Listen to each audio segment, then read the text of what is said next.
හරි.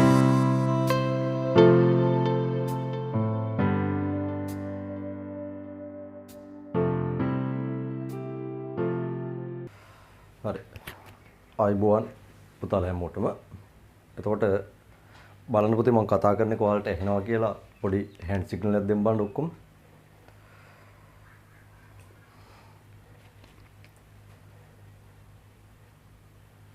හැමෝම දෙන්න. හරි ගැටලුවක් නැහැ නේද? හරි. එතකොට අද අපි ඔයාලගේ එක්ස්ට්‍රා ක්ලාස් එක විදිහට කතා කරගත්ත ආලෝකයේ පාඩම සාකච්ඡා කරන් යන පන්තිය ආරම්භ කරන්නයි සූදානම් වෙලා තියෙන්නේ.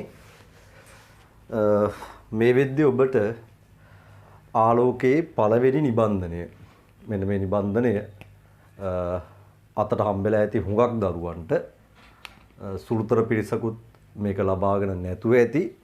ඒකට ඒගොල්ලෝ අද දැනට මොකක් හරි විදියකට නෝට් එක දාගෙන යමු. එතකොට පුතාලා ටියුට් එක හැකියකින් ලබා ගත්තාම ආලෝකය පාඩම දිගටම මේ විදිහට සූම් ඔස්සේම කරන් යන්න උත්සාහ කරන්න. හරි. එතකොට මේක අපි ආරම්භයේ විදිහට කෙලින්ම වැඩි කතාවක් කියන්නේ නැතුව මොකද පැය දෙකක් උපරිම දෙකමාරක් යන්න වෙන්නේ. අද කොහොමත් අපි පැය දෙකක පන්තියක් දාලා තියෙන්නේ. ඒ නිසා පැය දෙක ඇතුලේ අපි වේගෙන් වැඩේ කරන්න පටන් ගමු. හරි. එතකොට ටක් ගාලා බලන්න පුතාලා මේකේ මතක සටහන ලියන්න පටන් ගමු බලන්න. මතක සටහන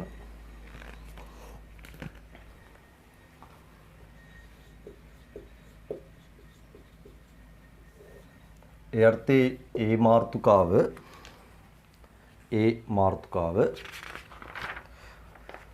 අපි ගමු හැඳින්වීම. කෙලින්ම හැඳින්වීමක් විදිහටම ගමු. හැඳින්වීම.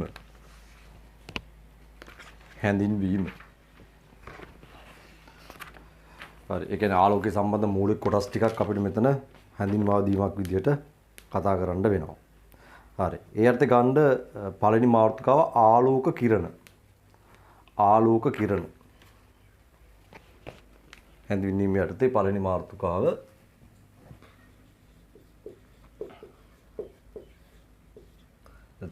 ආලෝක කිරණ.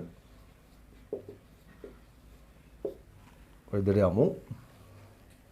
ඊට පස්සේ ආලෝක කදම්බ.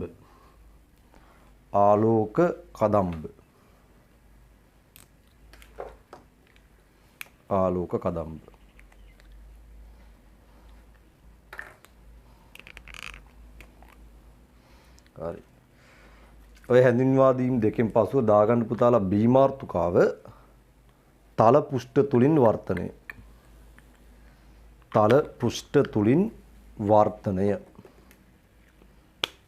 අපි මේ ටික දිගාත්තර පස්සේ මොනවද කතා කරන්න තියෙන්නේ කියන එක පැහැදිලිත් වෙනවා. ඊට පස්සේ පොඩි ආයේ සමරියක් යමු. තල පෘෂ්ඨ තුලින් වර්තනය. ඒ අර්ථය අනුමාතෘකාව ටික යමු. පළවෙනි අනුමාතෘකාව පුතේ වර්තන නියම. පළවෙනි අනුමාතෘකාව වර්තන නියම.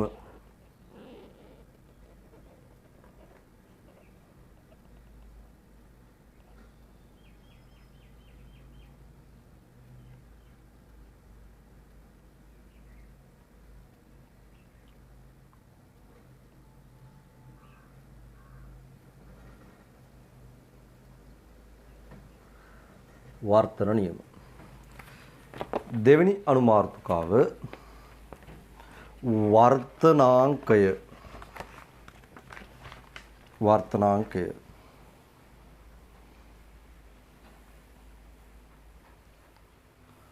තුන්වෙනි අනුමාතෘකාව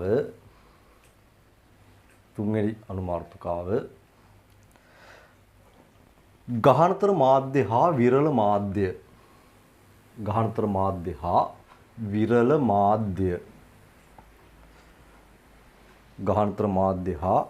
මාධ්‍ය.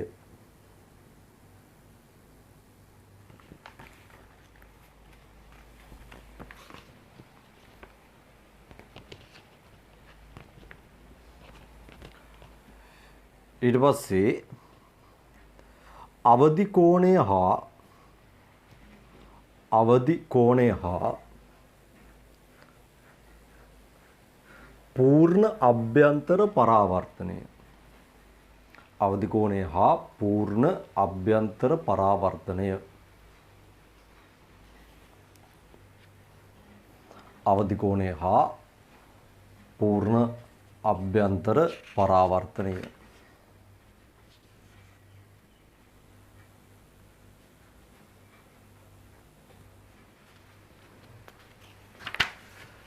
ඊට පස්සේ තාමත් බී මාතෘකාව යන්නේ වීදුරු කුට්ටියක් තුළ ආලෝක කිරණයක ගමන් මඟ විස්තර කිරීම. වීදුරු කුට්ටියක් තුළ ආලෝක කිරණයක ගමන් මඟ විස්තර කිරීම. වීදුරු කුට්ටියක් තුළ ආලෝක කිරණයක ගමන් මඟ විස්තර කිරීම.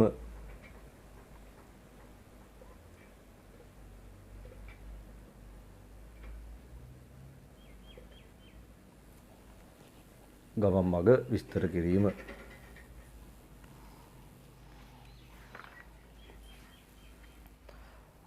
ඊට පස්සේ පුතාලා එන්න සීමාර්ථකාව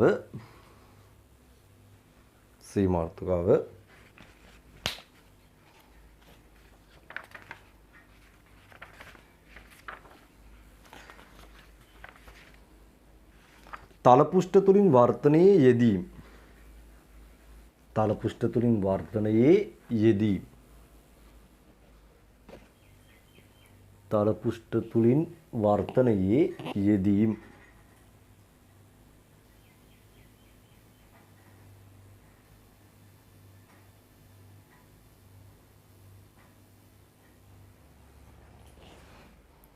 ඒ අර්ථයේ පළවෙනි අනුමාර්ථකාව සත්‍ය ගැඹුර හා දෘශ්‍ය ගැඹුර අතර සම්බන්ධය. සත්‍ය ගැඹුර හා දෘශ්‍ය ගැඹුර අතර සම්බන්ධය. සත්‍ය ගැඹුර හා දෘශ්‍ය ගැඹුර අතර සම්බන්ධය.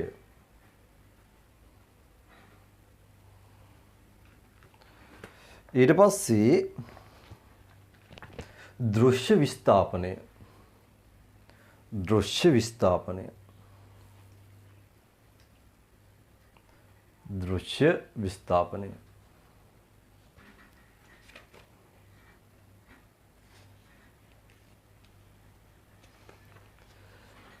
ඊට පස්සේ දෘශ්‍ය විස්ථාපනය වස්තුවේ පිහිටීමෙන් සොයායක්ත බව පෙන්වීම. දෘශ්‍ය විස්ථාපනය වස්තුවේ පිහිටීමෙන් සොයායක්ත බව පෙන්වීම.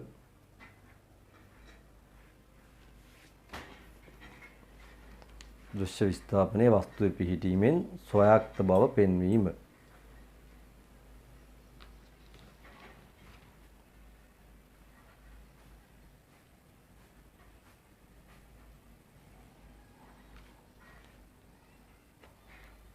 දෘශ්‍ය විස්ථාපනයේ වස්තුවේ පිහිටීමෙන් සොයායක්ත බව පෙන්වීම.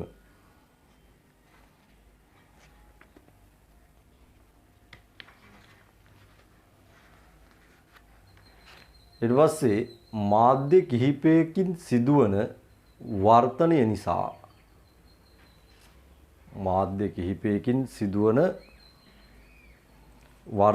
නිසා මුළු දෘශ්‍ය විස්ථාපනය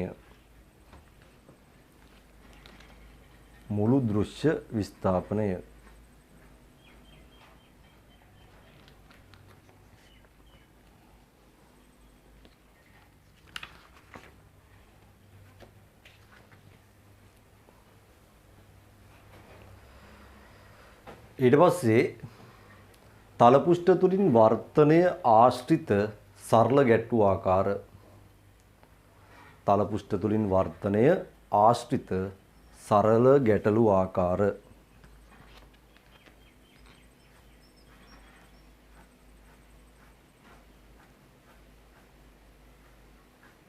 සරල ගැටලු ආකාර.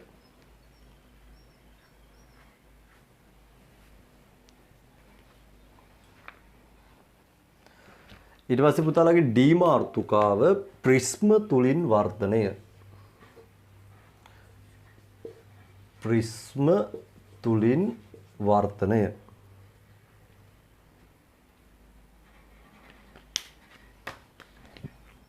ප්‍රිස්ම තුලින් වර්ධනය.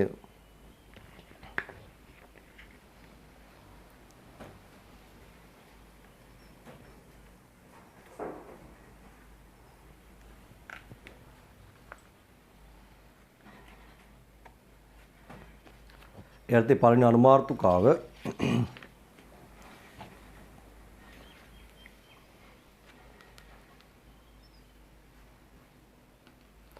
සමාන්තර පැතිසහිත වීදුරු කුට්ටියකින් වර්ධනය වීමෙන් අපගමනයක් නොලැබෙන බව පෙන්වීම. සමාන්තර පැතිසහිත වීදුරු කුට්ටියකින් වර්ධනය වීමෙන් අපගමනයක් නොලැබෙන බව පෙන්වීම. අපගමනයක් නොලැබෙන බව පෙන්වීම.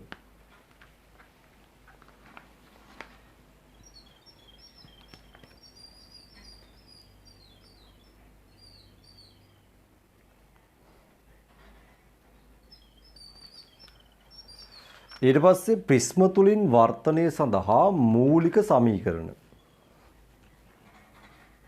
ප්‍රිස්ම තුලින් වර්ධනය සඳහා මූලික සමීකරණ.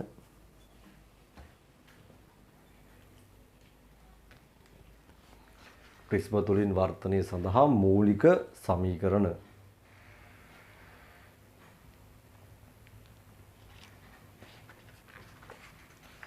ඊට පස්සේ අවම අපගමන කෝණය. අවම අපගමන කෝණය.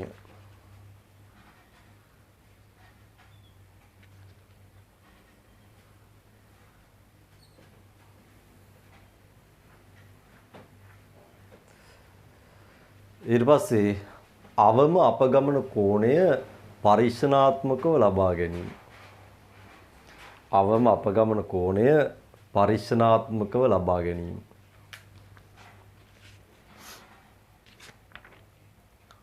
අවම අපගමන කෝණය පරීක්ෂණාත්මකව ලබා ගැනීම.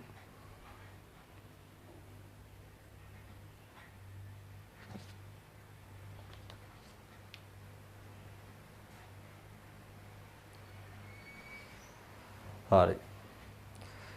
ඊට පස්සේ සමද්විපාද ප්‍රිස්ම තුලින් ලබාගත හැකි අපගමන අවස්ථා.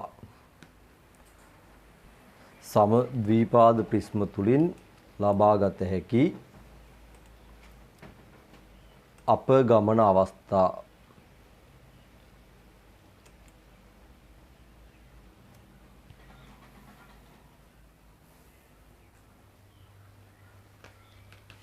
අපගමන අවස්ථා. හරි. ඊට පස්සේ අපකිරණය. අපකිරණය. අපකිරණය.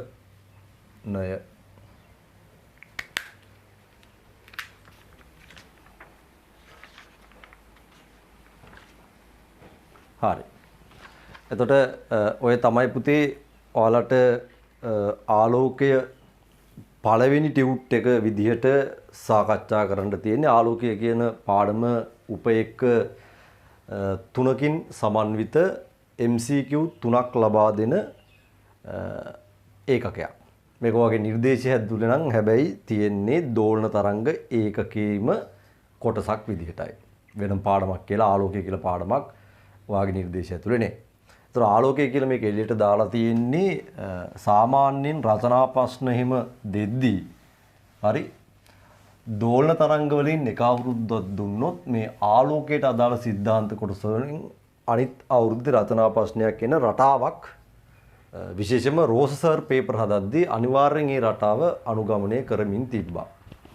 කොහොමත් ඒක අපිට 21 ළමයින්ගේ පේපර් එක දිහා බලද්දී නැවත වරක් රෝසර් අලුතෙන් ආවට පස්සේ ඒ රටාව මේන්ටේන් කරයි කියලා අපි හිතනවා. ඒක බලා ගන්න පුළුවන් ඔයා විභාගයට යන්න කලින්. ඒතර මම ඒවා බලලා දැනුවත් කිරීම කරනවා. එතකොට මේකේ තියෙන තව කතාවක් තමයි දෝලන තරංගවල ව්‍යුහගත ප්‍රශ්නේ ඉන්න දවස්වලට මේ පැත්තෙන් රචනායක එනවා. දෝලන තරංගවල රචනා ප්‍රශ්නේ ඉන්න දාට ආලෝකයේ පැත්තෙන් ව්‍යුහගත ප්‍රශ්න එනවා. මොකද මේ පාඩම තනි පාඩමක් විදියට මේ දෙක එක පාඩමක් විදියට සලකන නිසා හැමතිස්සෙම මුළු ඒකකේ පුරා ප්‍රශ්න දෙන්න අවශ්‍ය නිසා එවැනි පොඩි ගුණයකුත් මේන්ටේන් කරන තත්ත්වයක් තියෙනවා.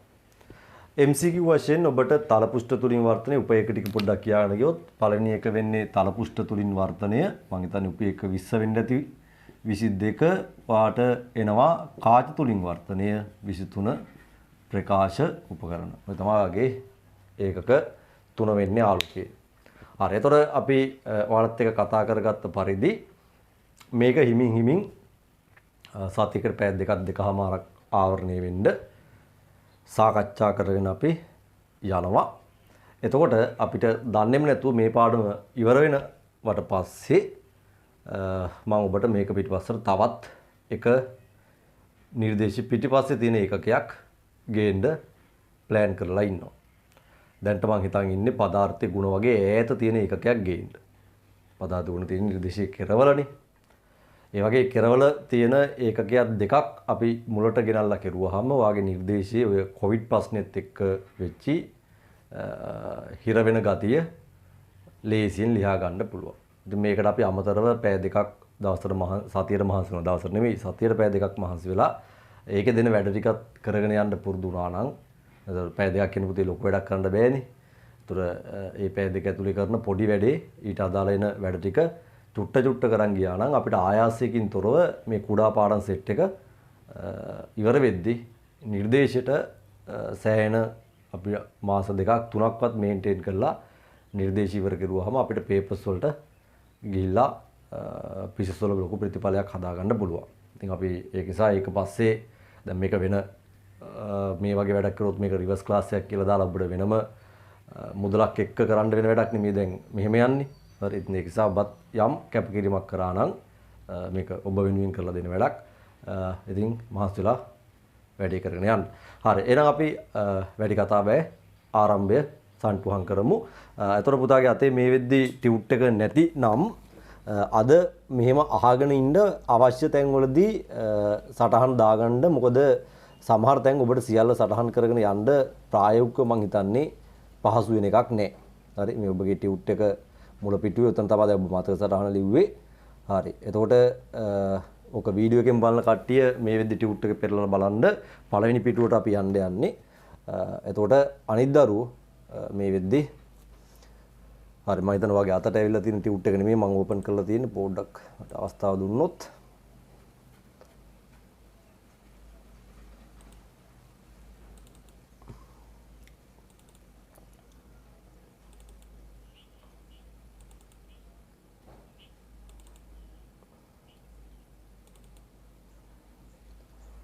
හරි. එතකොට ඔය තමයි පුතාගේ දැන් මේ වෙද්දී අතේ තියෙන නිබන්ධන. ඒතකොට ඔය සේරම ලියන්න ගියොත් අපිට වැඩේ ටිකක් කටල් වෙයි. එතකොට අපි මූලික කතාව ඔහොම කියාගෙන යමු. මොකද හැඳින්වීමක් විතරයි දෙන්න තියෙන්නේ. මුලින්ම ආලෝක කිරණ. පළවෙනි දේ පුතේ ආලෝකය ගත්තාම පුතාට මම කියනවා මේක විද්‍යුත් චුම්බක තරංගයක්. මෙයාගේ තරංගායම ඉතාම කුඩායි. තරංගායම පරාසය මම පෙන්වලා තියෙනවා 400 නැනෝමීටර ඉඳන් 750 නැනෝමීටර කියන රේන්ජ් එකේ තියෙන්නේ. හරි. ඒක නිසා අපි ওই ඉතා කුඩා තරංගායාමයක් තියෙන ආලෝක කිරණයේ ගමන් පතය ආලෝක කිරණයක ගමන් පතය එතකොට පුතාට ඔක නිකන් ආලෝක කිරණය ඇන්දොත් අඳින්න වෙන්නේ ඉතාම කුඩා තරංගායාමයක් සහිත එකක් විදිහට තමයි අඳින්න වෙන්නේ. ඉතින් ওই ඉතා කුඩා තරංගායාමයක් තියෙන එක නා මෙතනින් පස්සේ සරලරේඛීය නැත්නම් සරලරේඛාවක් විදිහට අපි අඳින්න පටන් ගන්නවා. ඔන්න ඔහොම සරලරේඛාවකින් නිරූපණය කරොත් අපි ආලෝක තරංගයක්. ඒ තරංගය අපි මෙතනින් පස්සේ ආලෝක කිරණයක් කියලා හඳුන්වනවා. නමුත් මත තියාගන්න ප්‍රායෝගිකව අපිට ආලෝක කිරණ එකක් වෙන් කරලා ගන්න බෑ. එක තරංගයක් වෙන් කරලා ගන්න බෑ. ආලෝක කදම්බ තමයි අපිට. ඒ කියන්නේ මේ කිරණ නේද මිලියන ගානක මිටියක් තමයි අපි නිකන් ලේසර් ටෝච් එකක තියෙන ලේසර් කදම්බයක් ගැන හිතුවොත් ඔතන ආලෝක කිරණ මිලියන ගානක් තියෙනවා. එතකොට මේ කදම්බය අපිට ආලෝක කිරණ ගණනාවක මිටියක් විදිහට තමයි හිතන්න වෙන්නේ. ඒතර පරීක්ෂණාත්මකවත් අපි නිකන් ආලෝක කදම්බයකට කිරණයක් කිව්වොත් දැන් ලේසර් කිරණයක් කියලා කියන්නේ. නමුත් මේ ලේසර් කිරණය ඇත්තම කිරණයක් නෙමෙයි, ඒක ලේසර් කදම්බයක්. ඒ කදම්බය ඇතුලේ කිරණ ගණනාවක් තියෙනවා. හරි, එහෙනම් අපි ආලෝක කිරණ මිටියකට මෙතනින් පස්සේ ආලෝක කදම්බයක් කියලා කියනවා. එතකොට ඔබට මේ වගේ ආලෝක කදම්බ විදි 3කට දකින්න පුළුවන්. මේ ලේසර් ටෝච් එකකින් ගන්නවා වගේ ආලෝක කිරණ සියල්ලම සමාන්තරව ගමන් කරනවා නම් මේකට අපි මෙතනින් පස්සේ නමක් දෙනවා සමාන්තර ආලෝක කදම්බයක් කියලා. තව ආලෝක කදම්බයක් ඔබට දකින්න පුළුවන්. ඒ ආලෝක කදම්බය කිසියම් ලක්ෂයකට පුතේ එකතු වෙන්න වගේ ගමන් කරනවා. කිසියම් ලක්ෂයකට එකතු වෙන්න වගේ තමයි මේ ආලෝක කදම්බය එන්නේ. හරි. ඒතර කිසියම් ලක්ෂයකට එකතු වෙන්න වගේ එන ආලෝක කදම්බයකට කියනවා අபிසාරී ආලෝක කදම්බයක් කියලා. කියන්නේ ලක්ෂයකදී එකතු වෙන්නයි එයා උත්සාහ කරන්නේ. හරි. ඒතර ඔබට මේ එකතු වෙන ලක්ෂය දික් කළ බැලුවොත් මෙයා මේ වගේ කොහේ හරි තැනක මේ ආලෝක කිරණ සේරම එක තැනකට එකතු වෙනවා. හරි. ඒ එකතු වෙන විදිහට ආවොත් ඒවට කියනවා අපි අபிසාරී ආලෝක කදම්බයක් කියලා. එහෙනම් ඕකේ අනිත් එක ආලෝක කිරණ මේ වගේ විසිරෙන්න කිසියම් ලක්ෂයකින් නම් විසිරලා යන විදිහට නිකුත් වෙනවා නම් අපි ඒවට කියනවා පිටින් පස්සේ අපසාරී. එතකොට මේක අபிසාරී වචන ටිකක් අල්ලගන්න. මේක අපසාරී ආලෝක කදම්බ විදිහට නම් කරද්දී මෙයාට අපි කියනවා සමාන්තර ආලෝක කදම්බයක් කියලා. හරි. එතකොට ඔය වචන දෙක තමයි අපි මෙතන හැඳින්වීමක් විදිහට කියන්න උත්සාහ කරන්නේ සහ ආරම්භයක් ගන්න අපිට අවශ්‍යයි ওই ටික. හරි. නැවතරක් එහෙනම් මම ස්ක්‍රීන් එක ෂෙයා කරලා අපි පෙන්වුවොත් ඔන්න ඔතන නෝට් එක පුතාලා හදා ගන්න ඕන. ආලෝක කිරණ කියන මාතෘකාව යටතේ එතකොට පොයින්ට් ෆෝම් එකට අපි يعني පොයින්ට් දාගමු. ආලෝකය විද්‍යුත් චුම්බක තරංගයක ඒ තරංග ආයාමයේ ඉතා කුඩා වරන් ඇතුලේ 400 නැනෝමීටර් 750 නැනෝමීටර්. හරි. ඒ තරංගයම ඉතා කුඩායි. රේන්ජ් එක දීලා තියෙනවා. දෙවෙනි පොයින්ට් එක තරංගයම ඉතා කුඩා ආලෝකයේ ගමන් පතයක් පෙන්වා ඇති ආකාරයට සරල රේඛාවක් ලෙස දැක්විය හැක. මෙවැනි ගමන් පතයක නැත්නම් මෙවැනි ගමන් පතයක් නැත්නම් පතයකට කියලා ගත්තා නම් හොඳයි. මෙවැනි ගමන් පතයකට ආලෝක කිරණයක් යයි කියනු ලැබේ. හරි. එහෙනම් පුතා ඒකට අදාළව මේ ආලෝක කිරණය අපි ඇඳලා පෙන්වන්න ඕන. ඊට පස්සේ ආලෝක පිළිබඳ සංසිද්ධීන් අධ්‍යයනය කිරීමේ පහසුව තකා ඉහත කී කිරණ උපයෝගී කරගනි. ඒත් එක්කම අපි යටටත් පොඩ්ඩක් යමු. ආලෝක කදම්බ ආලෝක කිරණ සමූහයකට ආලෝක කදම්බයක් යයි කියනු ලැබේ. එතකොට ඔබට මේ කදම්බ පෙන්වලා තියෙනවා. ඒක සමාන්තර ආලෝක කදම්බය අපි ඇඳ ගන්නවා. ඊට පස්සේ අபிසාරී සහ අපසාරී ආලෝක කදම්බ ඉඩ දීලා තියෙනවා ඒව ඇඳ ගන්න. හරි. එහෙනම් පුතාලා දැන් ඔයාලට අවස්ථාව දෙන්නම්. මේ රූප ටික වට එතකොට මේක ඔයාලා කියව ගත්තනේ. එතකොට මෙන්න මෙතන හරි. ඔයාගේ ආලෝක කිරණය ඇඳලා තියන්න. මෙන්න මෙතන ආලෝක කිරණය ඇඳලා තියන්න. මෙතන අර කදම්බ ටික අපි අඳින්න පටන් ගමු. පැහැදිලිනේ? හරි. එහෙනම් මම ඔයාලට ස්ක්‍රීන් එක දෙන්නම්. අඳින්න පටන් ගන්න. හරි. එහෙනම් මුලින්ම ආලෝක කිරණය කියන තැන ඔබට එන්න විශාල ඉඩක් තියෙනවා. මේ චූටි කිරණය ඇඳ ගන්න. ලස්සනට ඇඳ ගන්න. ඊට පස්සේ සමාන්තර අபிසාරී අපසාරී කදම්බ ටික ඇඳ ගන්න. හරි. මම ඉක්මනින් පෙන්න ගන්න ওই ටික.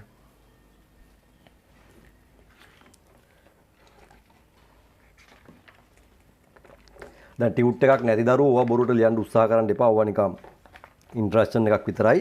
අවශ්‍ය තැනදී ඔබට ෂෝට් නෝට් එකක් විදිහට නෝට් එක ගහ ගන්න අද ගණන් හදන්න අවශ්‍ය වෙන ටික ඊට පස්සේ නිබන්ධනය ලබාගෙන හැකි ඉක්මනින් ටියුට් එක සම්පූර්ණ කරගන්න. මොකද නෝට් එක සම්පූර්ණ නොකර අපි අධ්‍යයනය කරුවට වැඩක් නැති නිසා නේද?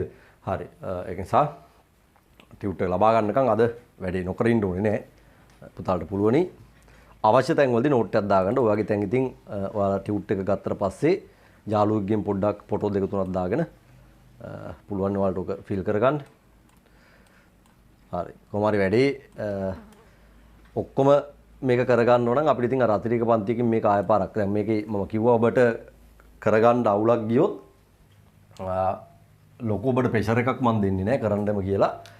ඔබට කරගන්න අප්සෙට් එකක් වගේ තියෙනවා නම් මම මේක කොහොමත් නෝට් එක අනිවාර්යෙන් ලියාගෙන තිබිය යුතුයි. අතිරේක පන්තියකින් මේකේ කතන්දර ටික සියල්ලම නැවතරක් පන්තිය විස්තර කරන්න ඒක කරනවා. හරි. ඒ කියන්නේ වගේ ෆිසිකල් පන්තිය පටන් ගත්තට පස්සේ. නමුත් හැබැයි ඒකත් මෙහෙමයි ඩිපෙන්ඩ් වෙනවා හැමදේම. තවත් මෙහෙම අපිට මාස ගොඩක් යන්න වුණොත් තපා ගැටලුව වෙන්නේ. නමුත් මේ වෙද්දී පාසල් පද්ධතිය ආරම්භ කරන්න කටයුතු සූදානම් කරමින් ඉන්නවා කියලා කණින් කොණින් මම හිතන්නේ ඔයාලටත් ආරංචි ඇවිල්ලා ඇති. මම හිතන්නේ ඒක කොච්චර ප්‍රැක්ටිකල් වේද කියන එක කියන්න අමාරුයි. මොකද ගුරුවරුන්ට වැක්සින් කරලා ළමයින්ව ඉස්කෝලේට ගෙනීමේදී ළමයින්ටත් වැක්සින් නොකර කරන එක ඇත්තට එතිකල් නෑනේ නේද? හරි. බලමු ඒක මොකක් වෙයිද කියලා. කොහොම හරි ඒ විදිහට පාසල් පද්ධතියත් ඕපන් වෙලා යම් සාමාන්‍යීකරණයේ තැනකට ආවොත් අපිට අඩුම වැක්සින් එක 70%කට 80කට ජනතාවට ගැහුවොත් නම් අපිට ඊට පස්සේ නේද මොන හරි කරගන්න පුළුවන් වෙයි කියලා හිතනවා. බලමු ඉතින් ඒක මොකක් වේද කියලා දන්නේ නැහැ නේ. හරි මේ වැඩේ ඇඳලා ඉවර නම් බලන්න මට හෑන්ඩ් සිග්නල් එකක් දෙන්න බලන්න. වැඩේ ඇඳලා ඉවරයි නම් හෑන්ඩ් සිග්නල් එකක් දාන්න.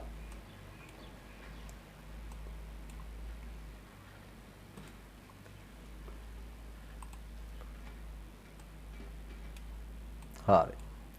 එහෙනම් අපි යනවා යාගේ ඊගාව කතන්දරෙට. දැන් තමයි අපි ඇත්තට පාඩම ආරම්භ කරන්න පටන් ගන්නෙ. තල පුෂ්ඨ තුලින් වර්තනය. හරි. තල පුෂ්ඨ තුලින් වර්තනය.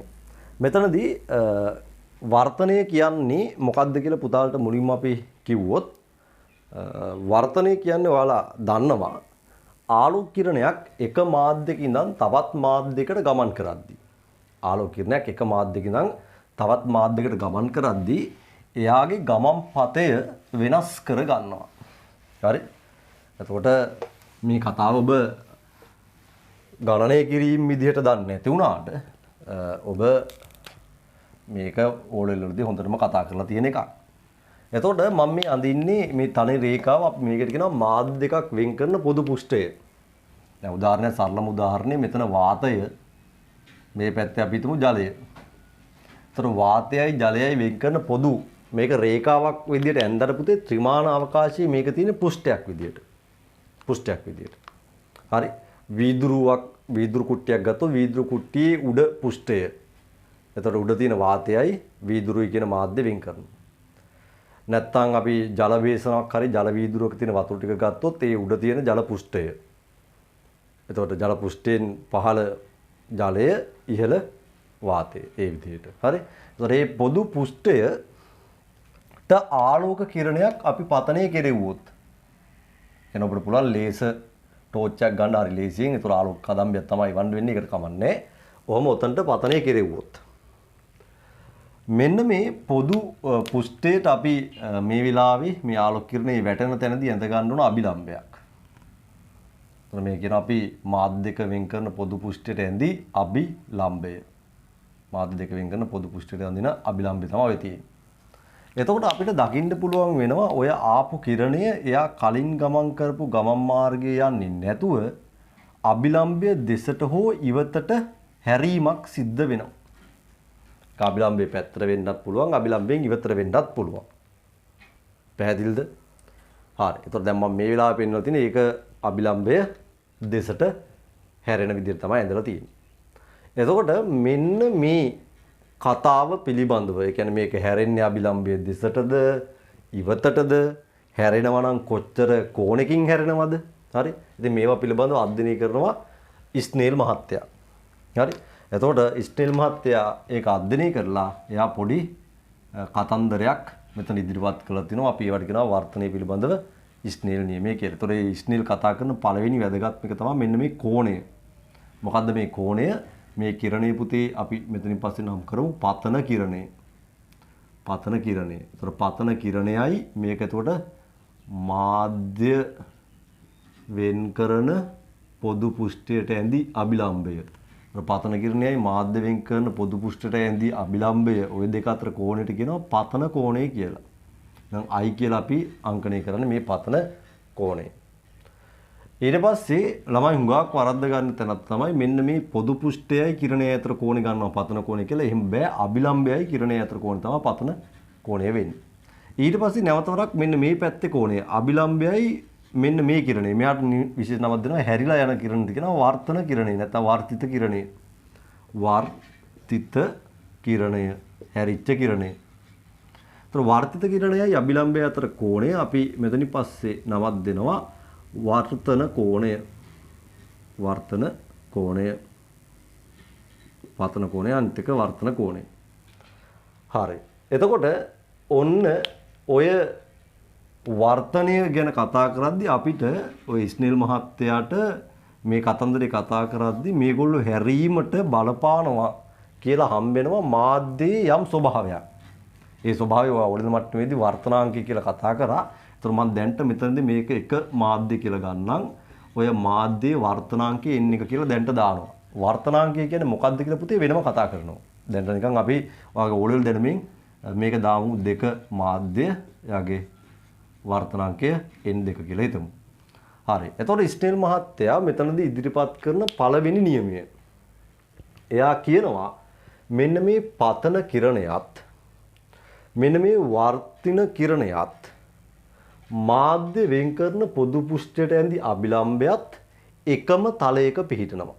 මේ තමයි ඉස්නේල් කිව්ව පළවෙනි මෙන්න මේ කතන්දරයට අදාළ නියමය. මොකද දැන් මේක වැදගත් වෙන්නේ ත්‍රිමාන අවකාශය වෙන එකක්. මේ කතන්දරේ ත්‍රිමාන අවකාශය වෙන එකක්.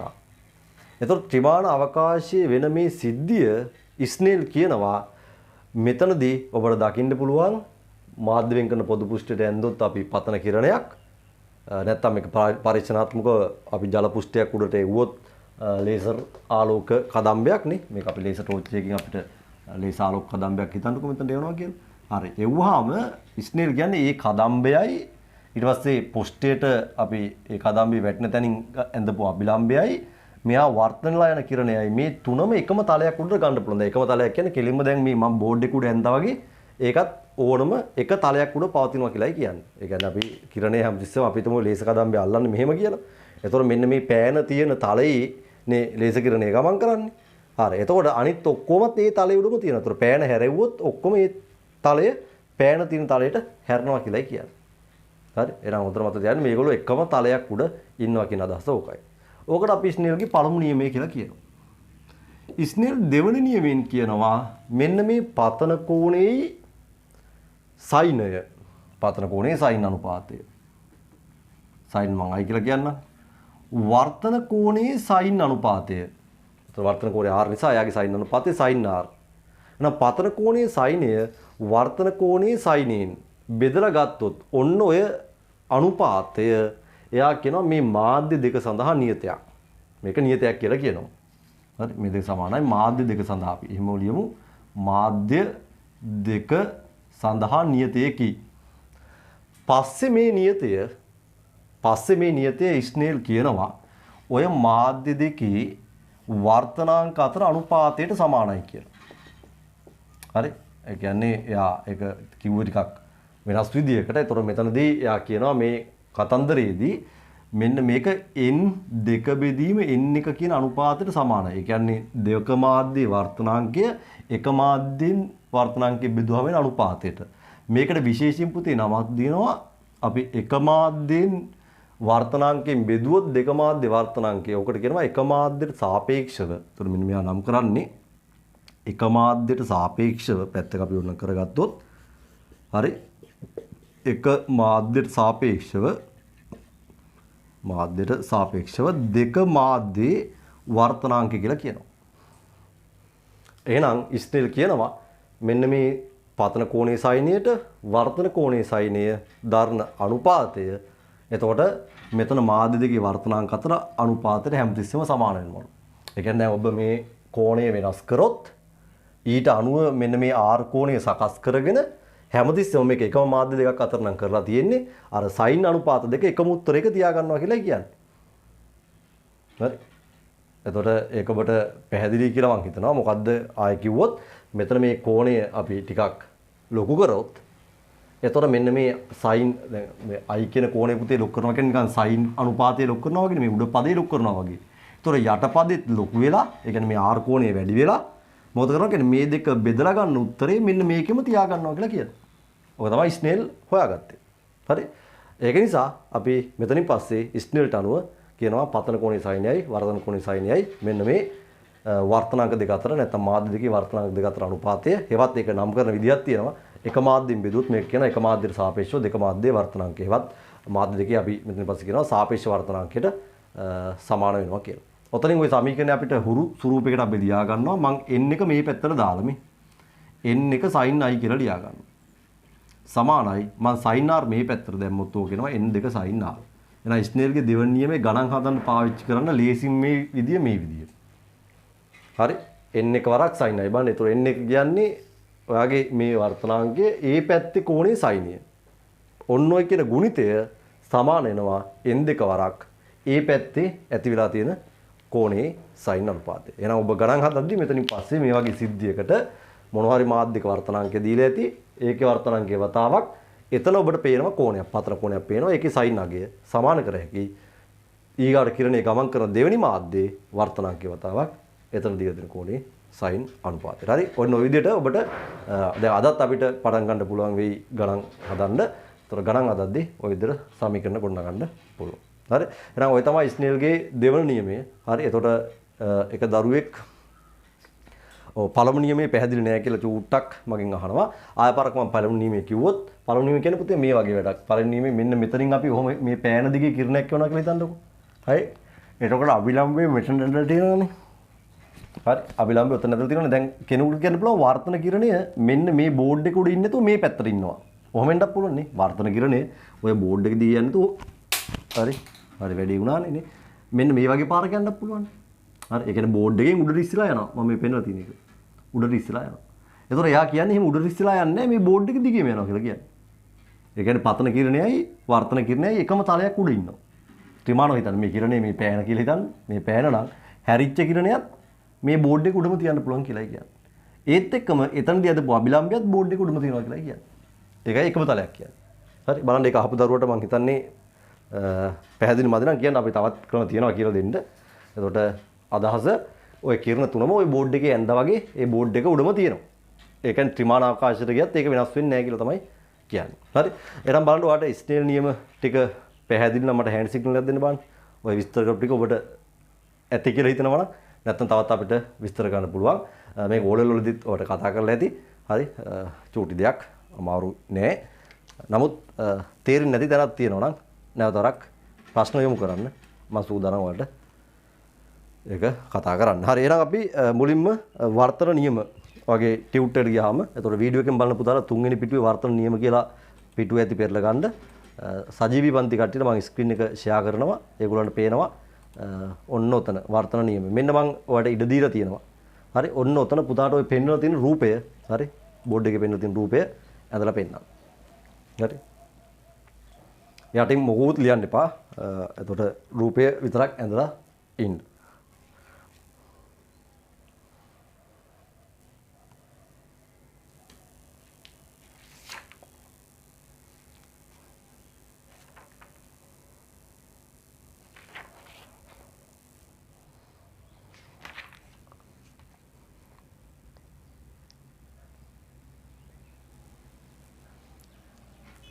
හරි රූපය ඇද ගන්න දෙවෙනි නියමයේ ආය පාරක් පුතාලා අහනවා මම කියලා දෙන්නම් ඈ දෙවෙනි නියමයේ ආය පාරක් කියන්නම් ඒක තේරුම් නැති කට්ටිය මුලින්ම රූපය ඇදින්නකො ඔක්කොම ඊට පස්සේ නෝට් එක යද්දී ආය පාරක් මම විස්තර කරන්නම් ඔක්කොම කියන්නම් ඈ හරි පුතාලා රූපය දැන් ඇදලා ඉවරයක් කරන්නකො ලොකු දේවල් නෙමෙයි මේවා නිකන් අපි බය වෙන්න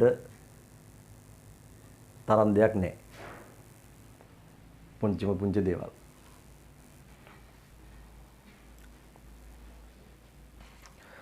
ලබන සතියේ ඉඳන් මෙතන ඉඳගද්දි ත්‍රිකෝණමිතික වගුවක් අතේ තියාගෙන ඉන්න වෙයි. මොකද සමහරවිට අපිට දවසට ගණන් දෙකයි හදන්න වෙන්නේ ත්‍රිකෝණමිතික වගුවක් පාවිච්චි කරගෙන. එතකොට ත්‍රිකෝණමිතික වගුව අතේ අරගෙන ඉන්න.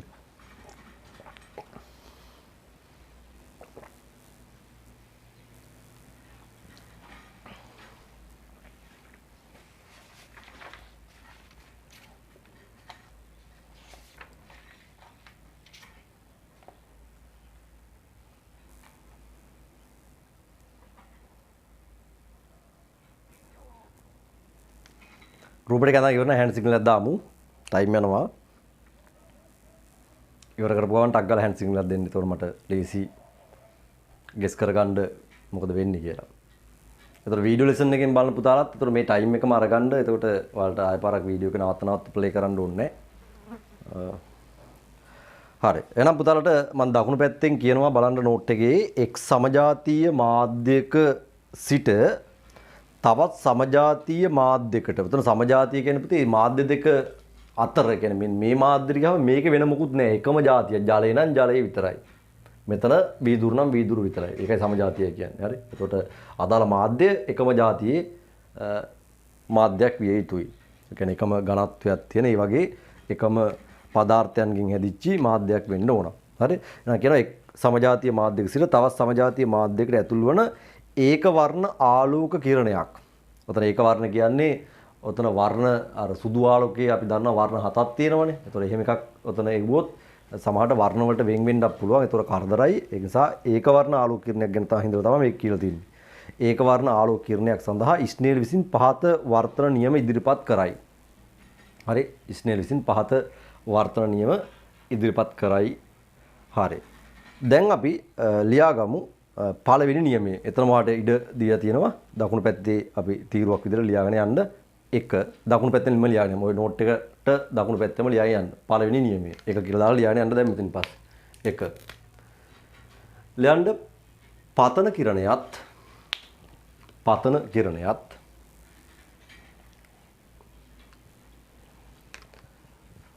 වර්තන කිරණයත්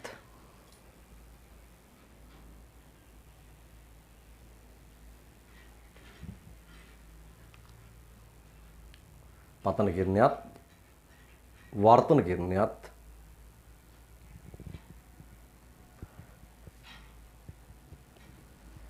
පතන ලක්ෂයේදී මාධ්‍ය දෙක වෙන් කරන පතන ලක්ෂයේදී මාධ්‍ය දෙක වෙන් කරන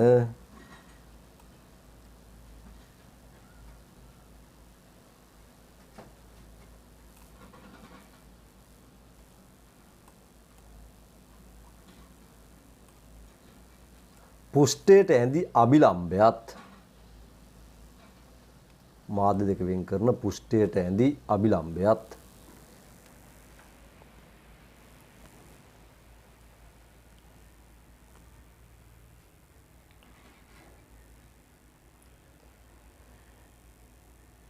හරි. එතන මේක මාධ්‍ය වෙන් කරන පොදු පුෂ්ඨයට ඇඳි අභිලම්භය මේ තියෙන්නේ.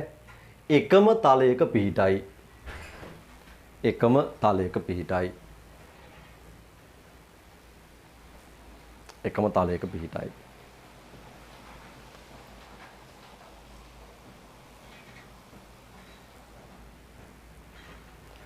හරි. එහෙනම් අප ස්නෙල්ගේ පළමු නියමය සටහන් කරගන්න ඇති. දැන් ගන්න පුතාලා අංක 2 දාලා දෙවන නියමය ලියාගමු. අංක 2 දාලා ගමු දෙවනි නියමය. අංක 2 ලියමු පුතාලා දෙවන නියමය. ලියන්න පතන කෝණේ සයිනයට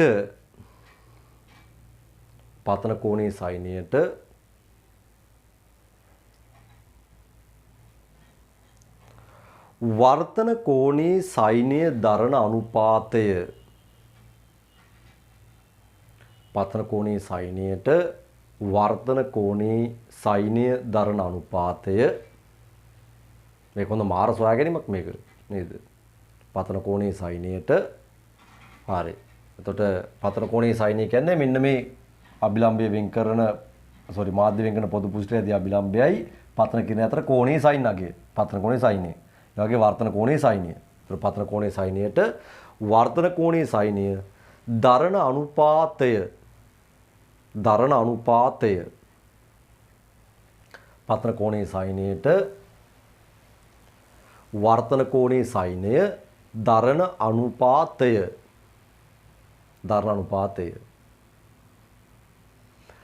මාධ්‍ය දෙක සඳහා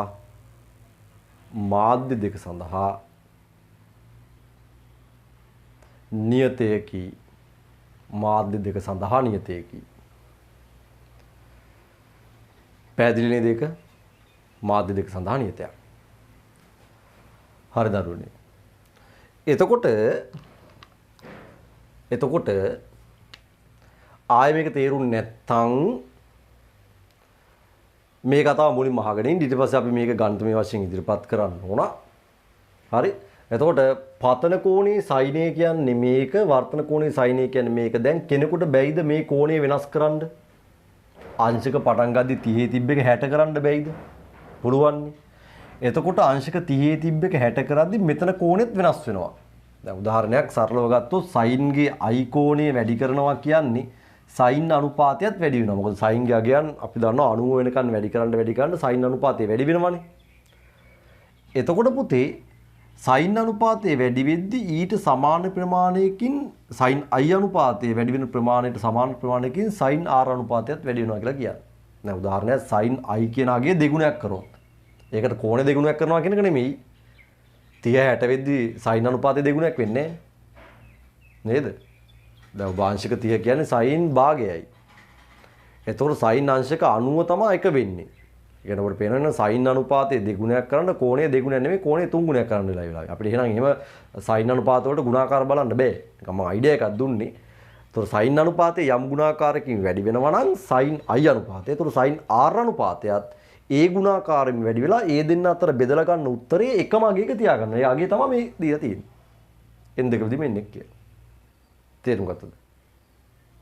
හරි. ඒ කියන්නේ ඔබ පතන කෝණය කොච්චර වෙනස් කරත් ඊට අනුව වර්තන කෝණයත් වෙනස්ලා පතන කෝණයේ sin අගයයි වර්තන කෝණයේ sin අගයයි. බලන්න මේක මිනිස්සෙක් හිතනවා කිව්වම කොච්චර ලොකු ගේමක්ද කියලා. දැන් අපිට නිකන් අංකයක් පෙනෙද්දී නම් අපි ඒක ඇහැට දකින්නවා කියලා හිතන්නකෝ. මේක sin අගයත් එක්ක දකින්නවා කිව්වම කොච්චර බලන්නකෝ මොනසවා ගැනීමක්ද කියලානේ. sin අගයත් එක්ක බලලා තියෙන්නේ. පතන කෝණයේ sin අගය නේද? යම් ප්‍රමාණයකින් වෙනස් කරද්දී ඒ මාධ්‍ය දෙකත් ඇතුලේ අර ඒ ගුණාකාරයෙන්ම වර්තන කෝණයේ sin අගයත් වෙනස් වෙලා ඒ අනුපාතය වෙනස් වෙන්න දෙන්නේ නැතුව තියා ගන්නවා කියලා මෙන්න පරිශනාත්මකව ස්නේල් හොල කියනවා. එතෙන් ගා ස්නේල්ගෙන් ගේම් ඉල්ලන්න යන්න ඕනේ. නමුත් පරිශනාත්මකව මේවා හරි කියලා පෙන්වන්න පුළුවන්. අපිට පරිශනාත්මක පරීක්ෂණ කරලා මේක හරි කියලා පෙන්වන්න පුළුවන්. පැහැදිලිද? හරි. එහෙනම් ඔක තමයි ස්නේල්ගේ දෙවෙනි නියමයේ අදහස. එහෙනම් sin i කියන අනුපාතය යම් ප්‍රමාණයකින් වෙනස් කරනවා නම් ඊට සමාන ප්‍රමාණයකින් sin r කියන අනුපාතයත් වෙනස් වෙලා දෙන්න අතර අනුපාතය කිසියම් මාධ්‍ය දෙක සඳහා එකම අගයක තියා ගන්නවා. හරි. දැන් කවුරු හරි මැසේජ් එකක් දාපු දරුවා පුතේ රුවන් පෙරකින් දැන්ට දාන්න මට පේන්නේ නැහැ. ඒතර මේක දැන් මේක බලන්න ගියොත් මට කැමරාවට අවුල් යනවා. හරි. එතකොට දැන් ඔබට බලන්න ඕක අහලා තිබ්බ දෙවෙනි එක ආය පාරක් කියලා දෙන්න කියලා ඒක සෙට්ද බලන්නකෝ ඒක අහපු දරුවෝ. හරි. ඒක අහපු පුතාලා බලන්න සෙට්ද කියලා මට පොඩ්ඩක් කියන්න බලන්න. හරි. දැන් එතකොට මේක නෝට් එක දාගන්න යද්දි ඔබට පේනවා මෙන්න මෙතන හරි ඔයාට දැන් මේ හරියට මම හිතන්නේ ස්නේල්ගේ දෙවෙනි නියම එළියද්දි මේ හරිය ඉවරලා ඇති ඊට පස්සේ ඔබට මේ වම් පැත්තට ඉඩ දීලා තියෙනවා. ඒතකොට දැන් ඔබ යම් තැනක් දකුණු පැත්තේ ලියාගෙන ඇවිල්ලා වම් පැත්තට ලියන්න පටන් ගන්න ඕන තැනදී ඒක ලියන්න පටන් ගන්න. වම් පැත්තත් පාවිච්චි කරන්න. නැත්නම් ඉඩ මදි වෙයි. හරි. ඔව් පුතේ මාධ්‍ය දෙකටම වර්තනාංක දෙකක් හම්බ වෙනවා. හරි. වර්තනාංක කියන එක අපි තව චුට්ටක් ඉස්සරහට යද්දී ඔයාලට මේක තේරෙයි ඈ. වර්තනාංකේ මාධ්‍යෙන් මාධ්‍යට වෙනස්. ඒක වඩා වර්තනාංක දෙකක් මාධ්‍යෙන් මාධ්‍යට හම්බ වෙනවා. හරි. එහෙනම් දැන් අපි ඊගාවට තරුවක් දාලා ලියා ගන්න. හරි. ආයෙ තරුවක් දාලා ලියා ගන්න. ඉහත ස්නේල්ගේ දෙවන නියමයේ සඳහන් කළ නියතය ඉහත ස්නේල්ගේ දෙවන නියමයේ සඳහන් කළ නියතය ඉහත ස්නේල්ගේ දෙවන නියමයේ සඳහන් කළ නියතය මාධ්‍ය දෙකේ සාපේක්ෂ වර්තනාංකයට සමාන වන බව සොයාගෙන ඇත. මාධ්‍ය දෙකේ සාපේක්ෂ වර්තනාංකයට සමාන වන බව සොයාගෙන ඇත.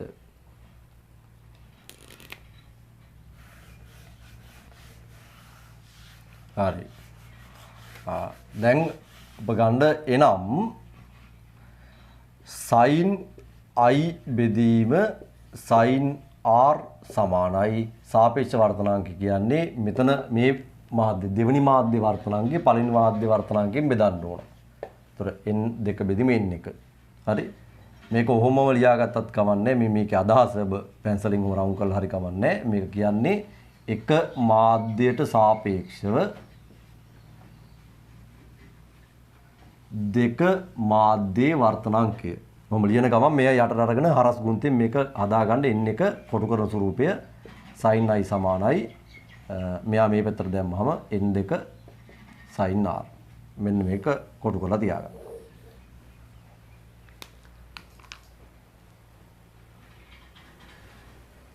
n1 sin i සමානයි n2 sin r. දකුණු පැත්තෙන් මේ n2 බෙදීමෙන් එක අනුපාතය නම් කරලා තියන්නේ එක මාධ්‍යයට සාපේක්ෂව දෙක මාධ්‍ය වර්තනාංක. මේක වෙන තැනකත් කියනවා.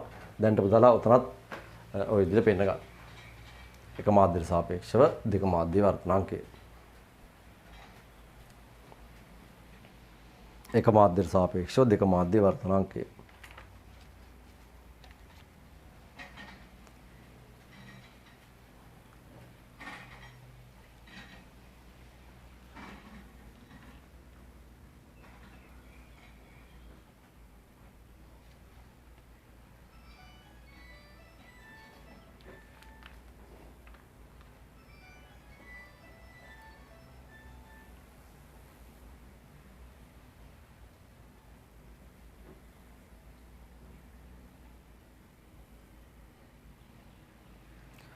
හරි. එහෙනම් ඔක බලන්න පෙන්නලා ඉවර නම් මට හෑන්ඩ් සිග්නල් එකක් දෙන්න බෑ ඉක්මනින්. එහෙනම් මෙතනින් පස්සේ මේ සමීකරණය දැනට ඔබ පුරුදු වෙන්නකෝ. මේ සමීකරණ ලියන විදියක් මතක තියාගෙන ඉන්නකෝ. මොකද්ද? මාධ්‍යක වර්තනාංකයක් ගානක දුන්නොත් වර්තනාංකයේ වතාවක් එතන තියෙන මෙන්න මේ පතන කෝණය වෙන්නත් පුළුවන් වර්තන කෝණය වෙන්නත් පුළුවන් ගානකදී. ඒක අපිට කියන්න බෑ. කොහොම හරි මෙතන වර්තනාංකේ වරක් ඒ පැත්තේ තියෙන කෝණේ සයින් අගය මේ පැත්තේ තියෙන වර්තනාංකයේ වතාවක් මේ පැත්තේ කෝණී sin අගයට සමානයි. ඒ කියන්නේ ඔයාලට මේකේ අන්තිමේදී පේනවා n වරක් sin r කියන ගුණිතය නියතව තමයි පවතින්නේ. ඒ කියන්නේ මෙහෙම වර්තන වෙවියද්දී n වතාවක් sin r කියන ගුණිතය වෙනස් වෙන්නේ නැහැ. හරි. ඒක අපි එක පාටම දෙන්න බෑ. මොකද සමහර තැන් වලට ඒක බලපානවා. එතකොට මේ වගේ තැන් දෙකක් ගත්තොත් නම් අපිට එහෙම කෙලින්ම කියන්න පුළුවන්. දැන්ට අපි ඒක එහෙම හිතන්නේ නැතුව n1 sin i සමානයි n2 sin r කියලා ඔලු තියන් ඉන්නකෝ. හරි. එහෙනම් ඔයාලට මේකේ ඊගාව කොටස කියන්නේ දැන් අලුතෙන් අපිට හම්බුණානේ මෙතන වචන කිහිපයක්. එකක් තමයි මේ මාධ්‍යක වර්තනාංකය කියන එක හම්බුණා. ඊට පස්සේ සාපේක්ෂ වර්තනාංකය කියන එක හම්බුණා. ඒතකොට මෙවුවා මොනවද කියලා පොඩ්ඩක් ඕලෙල් වල දැක්තුවාට යම් මට්ටමක් කියලා ඇති. නමුත් ඒ වලදී නැවතරක් අපි මේ වර්තනාංක කියන්නේ මොනවද කියලා පොඩ්ඩක් කතා කරනවා.